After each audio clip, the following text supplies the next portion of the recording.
ایران ہارا تو پوری امت مسلمہ ہارے گی۔ اب وقت آ گیا ہے کہ ایران کے ساتھ کھڑے ہو جائیں۔ ایران نے آپریشن فتح خیبر شروع کر دیا ہے۔ فتح خیبر کی تاریخ تو آپ کو یاد ہوگی۔ ایران نے جوابی حملے شروع کر دیے ایک ہی ٹائم میں۔ اس خطے میں جتنی بھی امریکہ کی ایئر بیسز تھی سب پر حملہ کیا ہے اب، اور کافی حد تک ان کے ایئر بیسز کو نیست و نابود کر دیا ہے۔ ایران نے جو پہلے کہا ہے اگر وہ آج رات کر سکا تو یہود النصارہ ختم ہو جائیں گے۔ اگر ایران کامیاب نہیں ہوتا، اللہ نہ کرے، تو گریٹر اسرائیل بن کے رہے گا۔ امریکہ کو پتہ نہیں ہے کہ ابھی بہت بڑی طاقتیں ایران کے پیچھے ہیں، چائنا اور روس کی شکل میں، اور بھی بہت ساری طاقتیں ہیں۔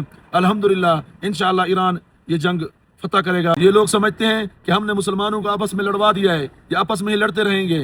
کسی کو بریلوی، سنی، اہل حدیث، دیوبندی، شیعہ اس طرح ہمیں بنا کے لڑایا گیا ہے، لیکن ہمیں یکجا ہونا پڑے گا یہود النصارہ کے خلاف۔ انشاءاللہ اللہ تعالی امت مسلمہ کی حفاظت کرے گا، ایران کی حفاظت کرے گا۔